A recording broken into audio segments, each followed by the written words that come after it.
ইনশাআল্লাহ আমি সর্বোচ্চ চেষ্টা করব জাকির নায়েক সম্পর্কে কথা বলতে। আমার জীবন, আমার গল্প। একজন তোতলা থেকে ইসলামী বক্তা, এবং আমি জাকির আব্দুল করিম নায়েক জন্মগ্রহণ করেছি 1965 সালের 18ই অক্টোবর ভারতের মহারাষ্ট্র রাজ্যের বোম্বে শহরে, যেটি আজ মুম্বাই বলে পরিচিত। আজ আমি 56 বছর 2 মাস 28 দিন বয়সী একজন তরুণ। আমার বাবা মা উভয়ই উচ্চশিক্ষিত মানুষ ছিলেন। তারা ছিলেন খোলা মনের মানুষ এবং তারা ছিলেন প্র্যাকটিসিং মুসলিম।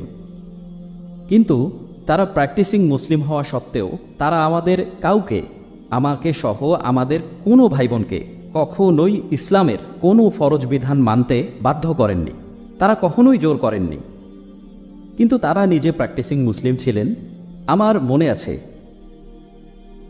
আমি যখন প্রথম রোজা রাখি তখন আমার বয়স 3 কি 4।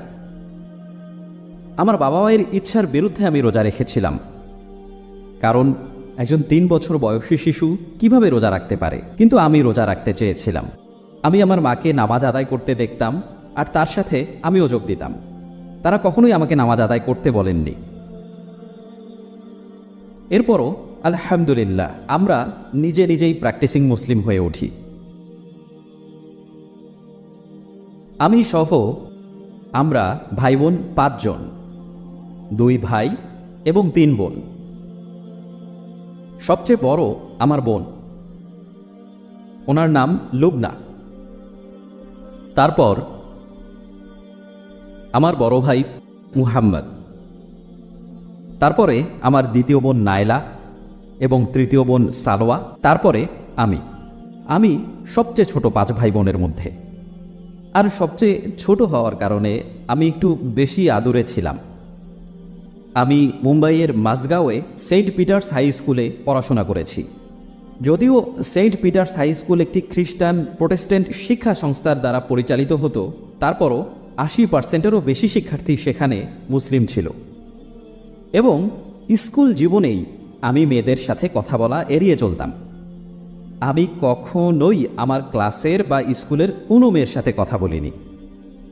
এই কারণে না যে এটা দ্বীনের বা ইসলামের বিধিনিষেধ, বরং এটা ছিল আমার সহজাত বৈশিষ্ট্য। বিপরীত লিঙ্গের সাথে মেশা যাবে না। শৈশব থেকেই আমি তোতলা ছিলাম। যতদূর আমার মনে পড়ে, একদম ছোটবেলা থেকেই আমি তোতলা ছিলাম।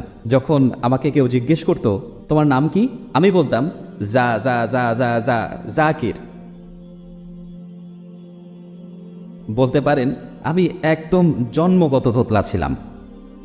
ইংরেজিতে যাকে স্টার্টার বলে, আমি একদম শৈশব থেকেই তোতলা ছিলাম। আর কিছু মানুষ আছে যারা অল্প বা মাঝারি তোতলায়, কিন্তু আমি অতিরিক্ত পরিমাণে তোতলাতাম। তাই অনেক সময় যখন কোনো কিছুর উত্তর দিতে হতো, আমি কথা বলার সাথে সাথে লাফও দিতাম। তাই কেউ যখন জিজ্ঞেস করত তোমার নাম কি, আমি বলতাম যা, তারপর জাকির। তো যতক্ষণ না আমি লাফ দিতাম, কির আমার মুখ দিয়ে বের হতো না। আর আমার মনে আছে যে অনেক সময় আমি দরজার বাইরে, দরজার নবের নিচে দাঁড়াতাম, কারণ আমি সাইজে ছোট ছিলাম। আর যখনই আমি তোতলানো শুরু করতাম আর যখনই লাফ দিতাম, তখনই ঢুস খেতাম। সুতরাং আমি একজন তোতলা ছিলাম। সবাই সেটা জানতো। আমার ফ্রেন্ড সার্কেলে সবার মধ্যে সবচেয়ে বড় ত্রুটি ছিল আমার, যে আমি তোতলা ছিলাম। তাই এটা আমার জন্য একটা মনস্তাত্ত্বিক বাধা ছিল। অন্যদিকে স্কুলে মাশাআল্লাহ আমি পড়ালেখায় খুবই ভালো ছিলাম। সব সময় ভালো রেজাল্টের জন্য প্রতি বছর বই পুরস্কার পেতাম। আর আমি গণিতে অনেক পারদর্শী ছিলাম। প্রায় সব বছরেই আমি গণিতে পুরস্কার পেয়েছি। কিন্তু আমাদের স্কুলে একটা সাবজেক্ট ছিল পাবলিক স্পিকিং নামে, আর আমি সেই সাবজেক্টে PF পেতাম। PF মানে হলো পাস ফেল। কারণ শিক্ষকরা আমার প্রতি করুণা করেছিলেন যে এ তো একজন নিরীহ তোতলা, তাই আমরা ওকে PF দিয়ে পাশ করিয়ে দেই। আর আমি জানতাম যে এটাই আমার সবচেয়ে বড় অপূর্ণতা ছিল স্কুলে। কিন্তু অন্যান্য ক্ষেত্রে পড়াশোনায় আলহামদুলিল্লাহ অনেক ভালো ছিলাম। স্কুল শেষ করার পর আমি কিষিনচাঁদ চেলারাম কলেজে ভর্তি হলাম, যেটি কেসি কলেজ নামে পরিচিত। এটি মুম্বাইয়ের চার্চ গেটে অবস্থিত। সেখান থেকেই আমি একাদশ ও দ্বাদশ শ্রেণী শেষ করি। আর স্কুল জীবন থেকেই আমার আকাঙ্ক্ষা ছিল যে আমি বড় হয়ে আমার বাবার মতো একজন ডাক্তার হব, একজন সার্জন হব। তাই কলেজ শেষ করে আমি কর্ণাটক রাজ্যের বেলাগাঁওয়ে জওহরলাল নেহেরু মেডিকেল কলেজে ভর্তি হই। মেডিকেল কলেজে একাডেমিক পড়াশোনা ছিল 3 বছর। প্রতি একাডেমিক বছর ক্যালেন্ডার অনুযায়ী 1.5 বছরের সমান ছিল। আমি সেখানে একাডেমিক ফার্স্ট ইয়ার এবং সেকেন্ড ইয়ারের 2টি টার্ম সম্পন্ন করেছিলাম। এরপর আমি বোম্বে চলে আসি এবং বোম্বের কেন্দ্রস্থলে অবস্থিত টোপিওয়ালা ন্যাশনাল মেডিকেল কলেজে ভর্তি হই, যেটি নায়ার হসপিটাল নামেও পরিচিত। আমি 1987 সালে সেকেন্ড ইয়ারে থাকতে এই ট্রান্সফারটি নিয়েছিলাম। তো আমি 1982 সালে আমার স্কুল শেষ করি। এর পরের 2 বছরে আমি একাদশ ও দ্বাদশ শ্রেণী শেষ করি। এরপরে 1984 সালে মেডিকেল কলেজে ভর্তি হই এবং 1987 সালে ট্রান্সফার নিয়ে মুম্বাইয়ে ফিরে আসি। আর আমার বাবা আলহামদুলিল্লাহ, তিনি একজন ডাক্তার ছিলেন। তার নাম ছিল আব্দুল কারিম মুহাম্মদ নায়েক রহিমাহুল্লাহ। আল্লাহ তাকে ও আমাকে ক্ষমা করুন, তাকে জান্নাত দান করুন। তিনি MBBS পাশ করা একজন মেডিকেল ডাক্তার ছিলেন। তিনি একজন সাইকিয়াট্রিস্ট ছিলেন। ওই সময় খুব অল্প সংখ্যক সাইকিয়াট্রিস্ট ছিল। তিনি ইন্ডিয়ান সাইকিয়াট্রিক অ্যাসোসিয়েশনের প্রথম মুসলিম প্রেসিডেন্ট ছিলেন, প্রথম মুসলিম সাইকিয়াট্রিস্ট। আমার বাবা অনেক খারাপ ও দরিদ্র অবস্থা থেকে উঠে এসেছিলেন। তারা ছিলেন 14 ভাই বোন, 7 ভাই এবং 7 বোন, আর তিনি তার পরিবারের একমাত্র গ্রাজুয়েট ছিলেন। এরপর তিনি একজন ডাক্তার হন, একজন পোস্ট গ্রাজুয়েটও হন। তার জন্ম রাথাগারি শহরে, মহারাষ্ট্রের কোকান অঞ্চলের একটি শহর, এবং আলহামদুলিল্লাহ তিনি তার সময়ের সবচেয়ে বিশিষ্ট কোকানি মুসলিম হয়ে ওঠেন। আমার বাবা, তিনি অনেক গরিব ছিলেন। তার স্কুলের বেতন অথবা তার মেডিকেল কলেজের বেতন দেওয়ার মতো কোনো অর্থ তার কাছে ছিল না। তাই তিনি কি করতেন? তিনি সকালে দুধ সাপ্লাই করতেন। তিনি সামান্য কিছু রুপি আয়ের জন্য খবরের কাগজও বিলি করতেন। এরপর তিনি এগুলোকে একত্রে জমা করতেন এবং তার বেতন পরিশোধ করতেন। আর আমার বাবা এসবের কারণে গর্বিতও ছিলেন। তিনি বলতেন, তোমার কখনো লজ্জিত হওয়া উচিত নয় যতক্ষণ তুমি সততার সাথে কোনো কাজ করছো, আর এটি অনইসলামিকও নয়। আমি তার এই কাজের জন্য গর্বিত। আলহামদুলিল্লাহ, তার মেডিকেলে পড়াশোনা শেষ করার পর তার একটি সমৃদ্ধ ব্যবসাও ছিল। আল্লাহ তাকে বরকত দিয়েছিলেন এই দুনিয়ায় অনেক নিয়ামতের সাথে। কিন্তু আমার বাবা যখন উপার্জন শুরু করেছিলেন, তার আয়ের একটা বড় অংশ তিনি গরিব, নিঃস্ব এবং বিধবাদের জন্য খরচ করতেন। আমি জানি না যে এমন কোনো ব্যক্তি আছে যে আমার বাবার কাছে সাহায্য চেয়েছে আর আমার বাবা তাকে সাহায্য করেননি। আমার বাবা আমাদেরকে শিক্ষা দিয়েছেন যে কখনোই নিজের জন্য অতিরিক্ত খরচ করো না, কিন্তু শিক্ষার জন্য খরচ করো, এতে কোনো সমস্যা নেই। তিনি আমাদেরকে শিক্ষা দিয়েছিলেন যে গরিব ও অভাবী লোকদের পেছনে খরচ করো।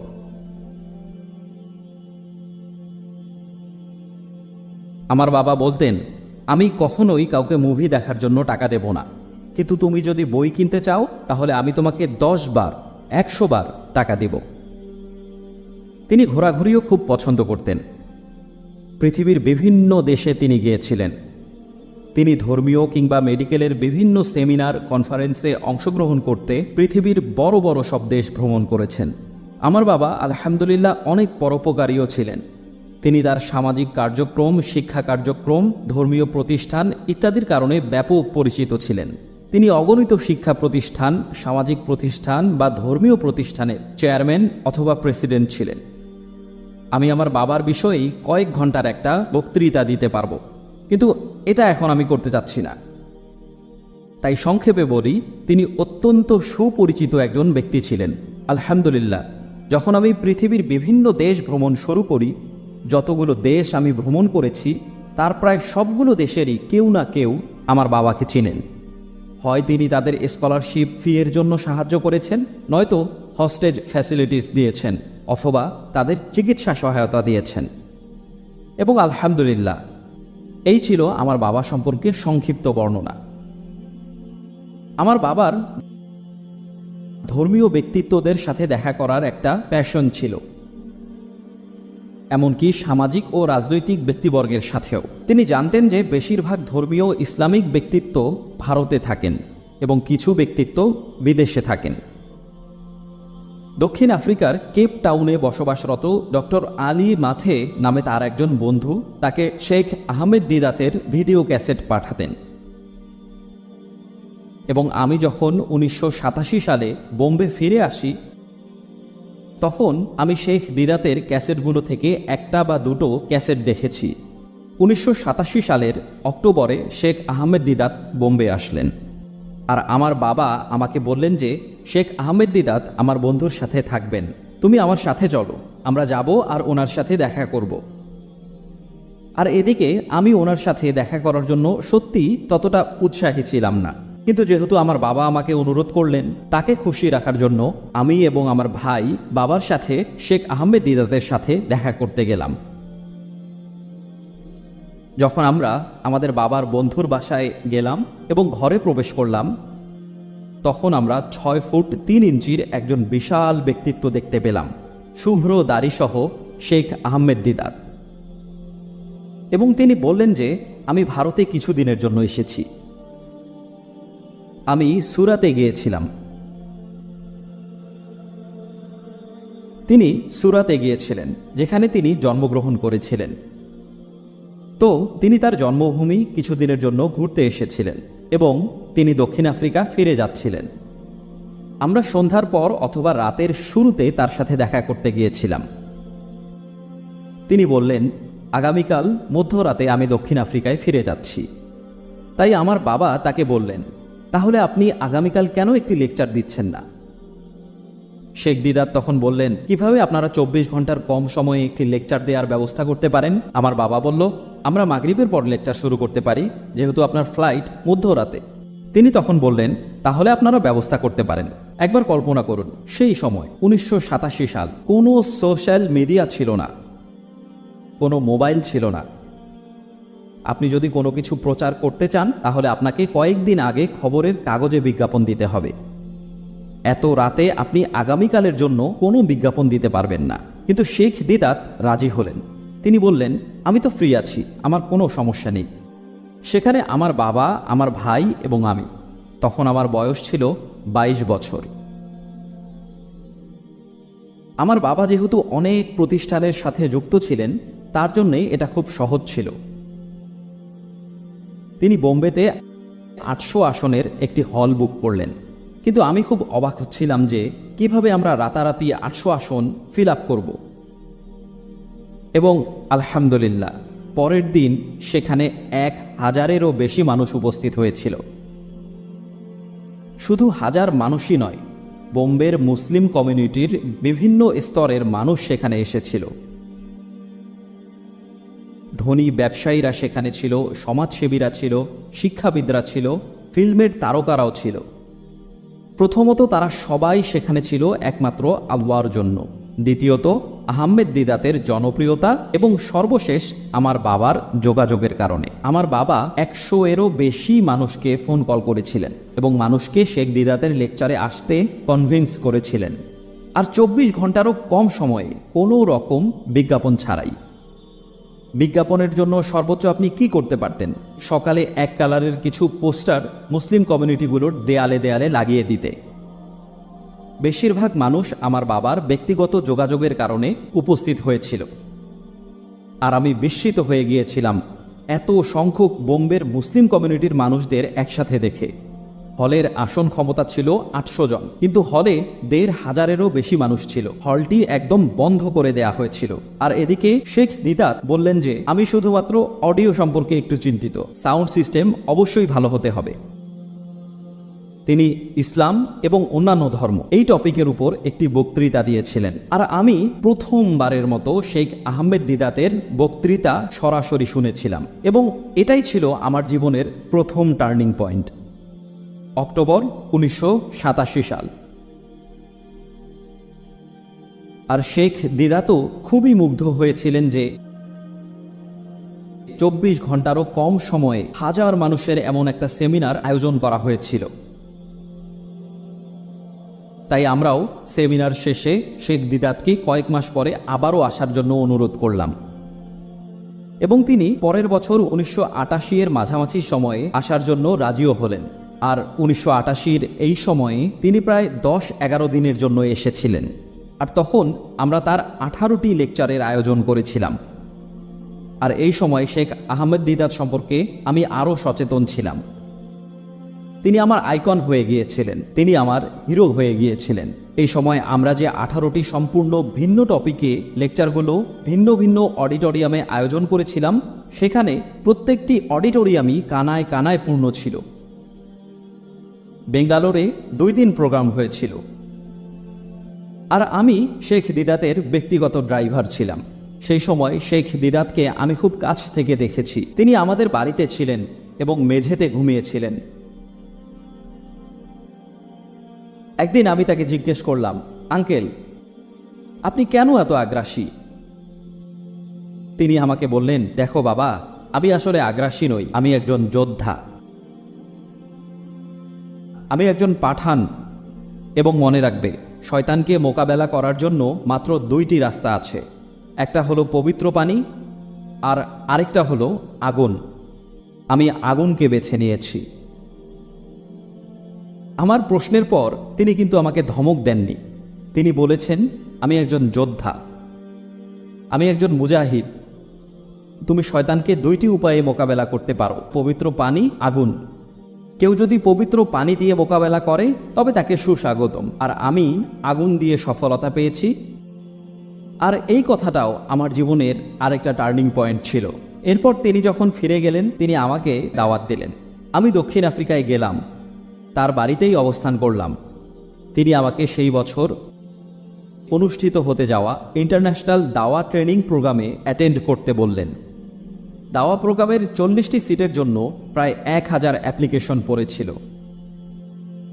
কিন্তু আমি তখন মেডিকেল কলেজের সেকেন্ড ইয়ারে ছিলাম। আমি 2 মাসের ছুটি নিতে পারতাম না সে সময়, তাই আমাকে ক্ষমা চাইতে হলো। যাই হোক, আমি বোম্বে ফিরে এলাম। আমি দাওয়ার কাজ শুরু করলাম। আমি শেখ দিদাতের প্রায় সবগুলো লেকচার মুখস্থ করে ফেলেছিলাম। তিনি আমাকে তার লেকচারের 50টি ভিডিও ক্যাসেট দিয়েছিলেন। আমি বোম্বেতে আমার দাওয়ার কাজ শুরু করলাম। আর আমি আশ্চর্য হয়ে লক্ষ্য করলাম, যখন আমি অমুসলিমদের সাথে কথা বলি তখন আমি কখনোই তোতলাতাম না। যখন আমি অমুসলিমদের দাওয়া দিতাম, খ্রিস্টান মিশনারি, হিন্দু পণ্ডিতদের সাথে কথা বলতাম, আমি একদমই তোতলাতাম না। কিন্তু পরক্ষণেই আমি যখন কোনো মুসলিমের সাথে কথা বলতে আসতাম, আমার আবার তোতলানো শুরু হয়ে যেত। আজব ঘটনা। যেই মুহূর্তে আমি অমুসলিমদের সাথে কথা বলি, কোনো তোতলামো নেই। আবার যখন আমি বাড়িতে ফিরে আসি, বোনের সাথে কথা বলি, আমি তোতলানো শুরু করি। তারপরও আলহামদুলিল্লাহ, অন্তত দাওয়া দেওয়ার সময় তো আমি তোতলাই না। আর তাই আমি পূর্ণ উদ্যমে দাওয়ার কাজ শুরু করলাম। আমি চার্চগুলোতে ফাদারদের সাথে, পুরোহিত পণ্ডিতদের সাথে 1-to-1 দাওয়া দিতে লাগলাম। আর আলহামদুলিল্লাহ 1988 থেকে 1991 সাল পর্যন্ত এটাই আমার প্রধান মিশন হয়ে উঠল। এছাড়াও আমি আবার মেডিকেল কলেজেও দাওয়া দিয়েছি, নায়ার হসপিটাল তথা টুপিওয়ালা ন্যাশনাল মেডিকেল কলেজ। আর সেখানে মুসলিমদের সংখ্যা খুব কম ছিল, খুব বেশি হলে 3% মাত্র। সারা দেশে জনসংখ্যার দিক থেকে মুসলিমরা 20%-এর কিছু বেশি, আর আমাদের মাত্র 3%। এদিকে যখন আমি দাওয়ার কাজ করতে যেতাম, আমার মুসলিম বন্ধুরা পালিয়ে যেত। তারা বলতো যে জাকির আমাদেরকে মেরে ফেলবে। তাই আমি যখন হিন্দুদের কাছে দাওয়া দিতে যেতাম, আমার মুসলিম বন্ধুরা পালিয়ে যেত, আর যুদ্ধক্ষেত্রে আমাকে একাই দাঁড়াতে হতো। তবে আলহামদুলিল্লাহ যে কখনোই কোনো অমুসলিম আমার কলার ধরেনি যখন আমি দাওয়া দিতাম, এমনকি আজ পর্যন্ত। আমি দাওয়া শুরুই করেছিলাম আমার প্রফেসর ও শিক্ষকদের দিয়ে। মেডিকেল কলেজে লিখিত পরীক্ষার পাশাপাশি ভাইবা নামে আরেকটা আলাদা পরীক্ষা হতো, যেটা মৌখিক। লিখিত ও ভাইবায় আলাদা আলাদাভাবে পাশ করতে হতো। আমার বন্ধুরা আমাকে বলতো যে তুমি তো প্রফেসরদের দাওয়াত দিচ্ছ, তারা তোমাকে ভাইবা পরীক্ষায় ফেল করিয়ে দিবে। আর ফেল করিয়ে দেওয়া খুবই সহজ, কারণ এই পরীক্ষার কোনো রেকর্ড থাকে না। লিখিত পরীক্ষায় তো পুনরায় পরীক্ষা দেয়া বা পাশ করার সুযোগ থাকে, কিন্তু ভাইবা পরীক্ষায় পুনরায় পরীক্ষা দেওয়ার কোনো সুযোগ নেই। তাই আমার বন্ধুরা আমাকে বলতো তুমি যে হিন্দু প্রফেসরদের দাওয়া দিচ্ছ, তারা তোমাকে ফেল করিয়ে দিবে। আর আমি তখন বলতাম তারা যদি আমাকে ফেল করিয়েই দেয়, তাহলে আল্লাহ চান আমি যেন তাদের উপর আরও 1 বছর দাওয়ার কাজ করি। আমি খুবই আশাবাদী ছিলাম। আমি কখনোই ভাবিনি যে তারা আমাকে যদি ফেল করিয়ে দেয় তাহলে আমার দাওয়ার কাজ করা উচিত হবে না। এবং আলহামদুলিল্লাহ আমি আমার দাওয়ার কাজ চালিয়ে যেতে থাকি। ওইদিকে আলহামদুলিল্লাহ আমার বাবা একাই শায়েখ আহমদ দিদাতের সম্পূর্ণ যুদ্ধের অর্থের যোগান দিয়েছিলেন। আল্লাহ তাকে সেই সামর্থ্য দান করেছিলেন। তাই আমি আমার বাবাকে বলেছিলাম যে আপনি কেন শায়েখ আহমদ দিদাতের বইগুলো প্রিন্ট করে ফ্রি বিতরণ করেন না। এই কথার পর শায়েখের প্রায় 17টি বই প্রিন্ট করালাম, কোনোটা 10,000, কোনোটা 15,000, কোনোটা 20,000, আমাদের সামর্থ্য অনুযায়ী।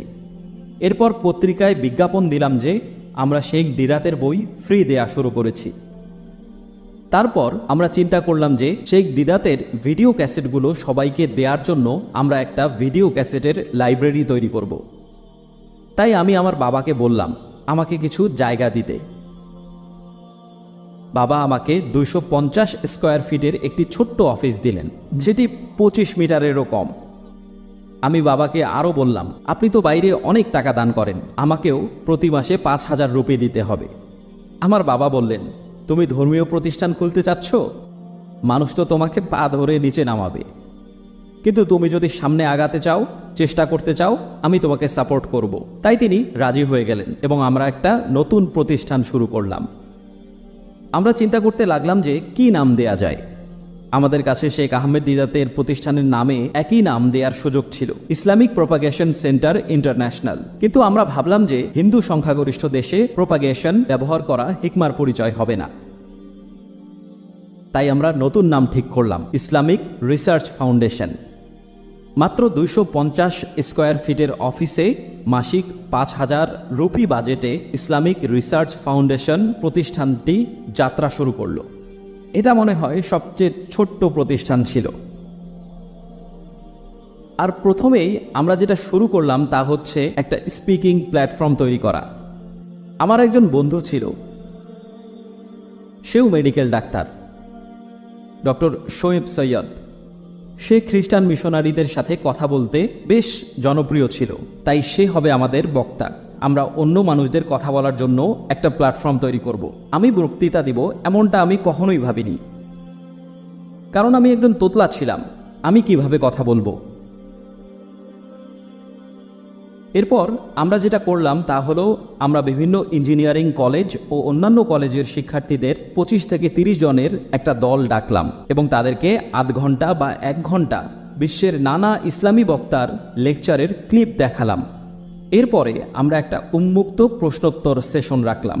আমাদের অফিসে আমাদের প্রথম প্রোগ্রাম ছিল এটি। প্রশ্নোত্তর পর্বের জন্য আমি আমার সেই বন্ধু ডক্টর সোয়েবকে বললাম, যাও তুমি এই সেশনটি সামলাও। সে গেল এবং জীবনে প্রথমবারের মতো তার পা জমে গেল। সে বুঝে উঠতে পারছিল না কি করবে। আর ওইদিকে মানুষজন অপেক্ষা করছিল। তখন আমি সাহস সঞ্চয় করলাম এবং তাকে সরিয়ে তার জায়গায় দাঁড়ালাম। আমি আবারও অনুধাবন করলাম যে স্টেজে থাকার সময় অলৌকিকভাবে আমি তোতলাচ্ছিলাম না। স্টেজে যখন আমি কথা বলা শুরু করেছিলাম আমি একটুও তোতলাইনি, কিন্তু যখন আমি স্টেজ থেকে নেমে আসলাম আবার আমি তোতলানো শুরু করলাম। সাধারণত ঝানু বক্তারাও স্টেজে কথা বলতে গিয়ে অনেক সময় তোতলায়। স্টেজে তোতলানোটা একটা স্বাভাবিক বিষয়, কিন্তু আমি একজন মাত্রাতিরিক্ত তোতলা মানুষ হয়েও স্টেজে কখনোই তোতলাইনি। আর এভাবেই আমি প্রশ্নোত্তর সেশনটি পরিচালনা করার মাধ্যমে প্রথমবারের মতো জনসম্মুখে আসলাম। প্রশ্নোত্তর পর্বটি খুবই ভালো কাজ করছে যে তারা আমাকে প্রশ্ন করছে আর আমি মোক্ষম জবাব দিচ্ছি। আমি স্কুল কলেজ জীবন থেকেই তর্ক বিতর্কে খুব পারদর্শী ছিলাম। আমি আমার যুক্তিবিদ্যা এবং বিতর্কের দক্ষতার জন্য পরিচিত